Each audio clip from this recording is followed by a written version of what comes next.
Bismillahirrahmanirrahim. Assalamualaikum warahmatullahi wabarakatuh. Perkenalkan, nama saya Rangga, NIM 0543497717. Pada video ini saya akan menjelaskan hasil tugas yang ketiga praktik Vue.js yang saya buat, yaitu aplikasi sistem informasi, tracking, dan bahan ajar. Aplikasi ini memiliki dua fitur utama, yaitu pengolahan stok dan bahan ajar, stok bahan ajar dan tracking pengiriman bahan ajar kepada mahasiswa. Pertama, saya akan menjelaskan struktur tugas yang saya gunakan. Tugas ini saya pisahkan menjadi beberapa folder agar lebih rapih dan mudah dikelola. Folder yang saya gunakan: folder aset untuk logo, folder CSS untuk file style.css, folder JS untuk file JavaScript dan Vue.js. File utama yang saya gunakan adalah dashboard, stock, tracking, stock app.js, tracking app.js, dan data bahan ajar.js. Pemisahan file ini bertujuan agar kode lebih terstruktur dan mudah dikembangkan. Pada aplikasi ini saya menggunakan Vue.js sebagai framework utama.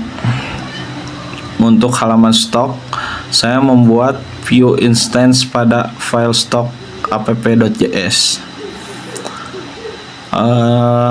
Contohnya, Vue dihubungkan dengan elemen HTML menggunakan properti L yang mengarah ke ID app. Kemudian pada bagian data saya menyimpan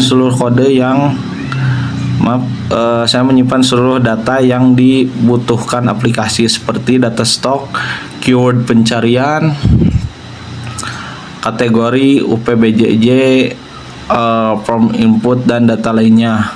Semua data tersebut bersifat reaktif sehingga tampilan akan berubah secara otomatis ketika data berubah. Selanjutnya saya menggunakan berbagai direct view untuk menghubungkan data dengan tampilan. Yang pertama adalah nested syntax.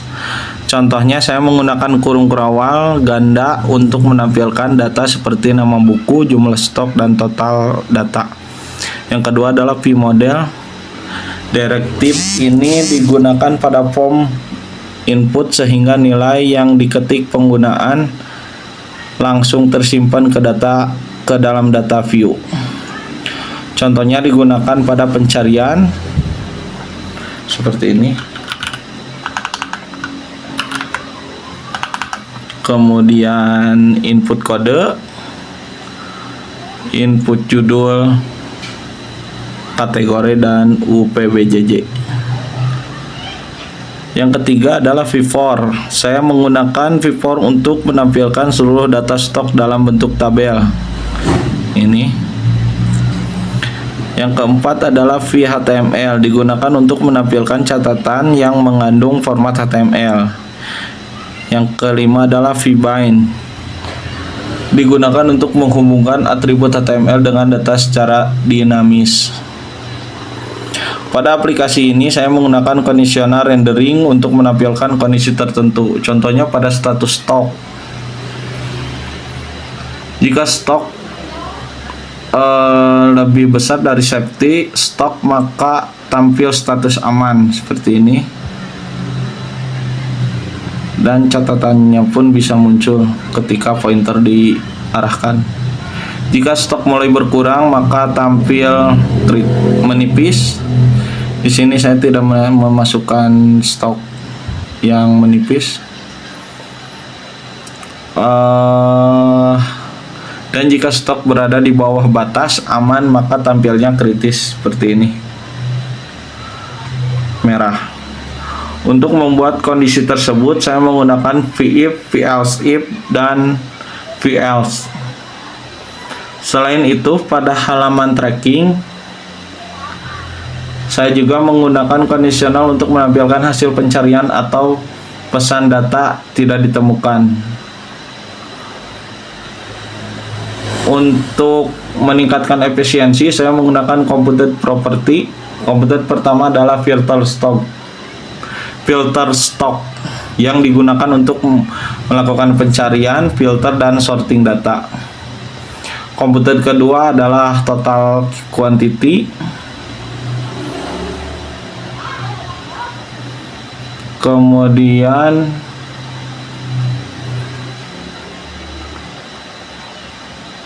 yang digunakan untuk menghitung total stok secara otomatis seperti ini. Selain komputer property, saya juga menggunakan metode seperti tambah data, edit data, hapus data, reset form, cari tracking, format rupiah. Metode digunakan untuk menangani aksi yang dilakukan pengguna. Saya juga menggunakan watcher untuk memantau perubahan data. Pada halaman stok, saya menggunakan watcher untuk keyword dan kategori dipilih. Sedangkan pada halaman tracking, saya menggunakan watcher untuk kode cari. Ketika nilai berubah, view akan menjalankan fungsi yang telah ditentukan sehingga perubahan data dapat dipantau. Pada aplikasi ini tersedia form untuk menambahkan data bahan ajar.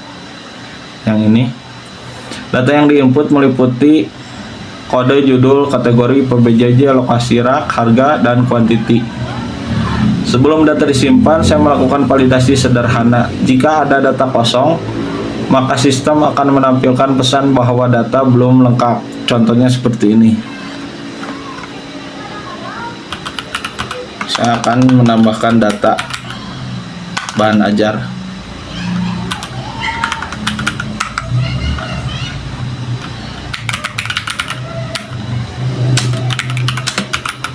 Perancangan sistem. Kategorinya wajib, PJJ Bandung, lokasi rak R3C2, harga 75.000. Untuk kuantiti, saya coba akan kosongkan terlebih dahulu, dan hasilnya ada pop-up data berhasil ditambahkan.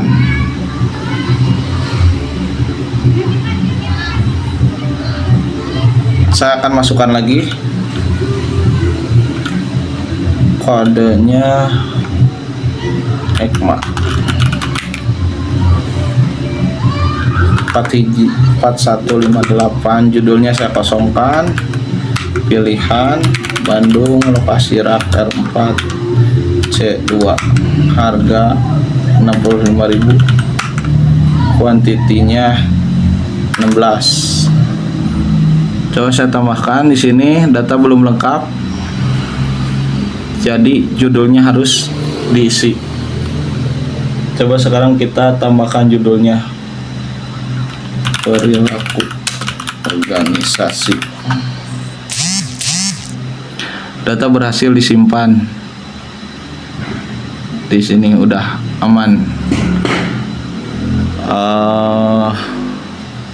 Untuk interaksi pengguna, saya menggunakan event handler seperti klik, key up, enter, key up, escape. Ketika tombol tambah menggunakan event klik, pencarian dapat dijalankan menggunakan tombol enter. From tracking dapat direset menggunakan tombol escape. Dengan demikian, interaksi menjadi lebih mudah dan cepat. Fitur utama pada halaman stok adalah CRUD. CRUD terdiri dari create untuk menambah data, read untuk menampilkan data, update untuk mengedit data, delete untuk menghapus data. Selain itu, saya menggunakan local storage. Data yang ditambahkan akan disimpan ke browser sehingga tidak hilang ketika halaman di-refresh.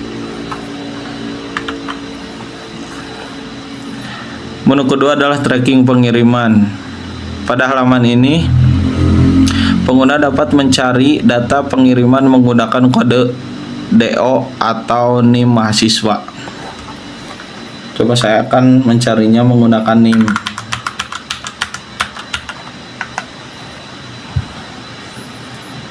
Di sini ada tampil. Coba NIM-nya salah. Sini tidak ada. Untuk kode DO,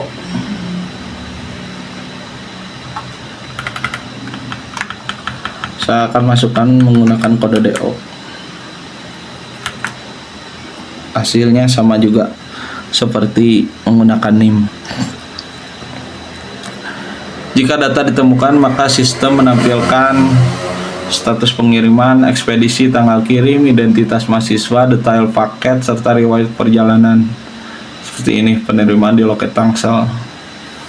Jika data tidak ditemukan, maka sistem akan menampilkan pesan error seperti ini. Data tracking tidak ditemukan. Dari sisi antarmuka, saya menggunakan Bootstrap untuk mempercepat pembuatan tampilan. Fitur yang saya tambahkan antara lain navbar navigasi, pencarian, filter kategori, filter UPBJJ, sorting data, baik status stok, card tracking. Seperti yang tadi, card tracking ini. Tujuannya agar aplikasi lebih mudah digunakan dan nyaman bagi penggunanya. Kesimpulan dari tugas ini adalah saya berhasil membuat aplikasi sistem informasi tracking dan bahan ajar menggunakan Vue.js. Pada aplikasi ini saya telah menerapkan data binding, directive view, conditional rendering, computed property, methods watcher, from input dan validasi, event handler, CRUD data, local storage, tracking pengiriman. Demikian penjelasan tugas yang dapat saya sampaikan. Terima kasih. Assalamualaikum warahmatullahi wabarakatuh.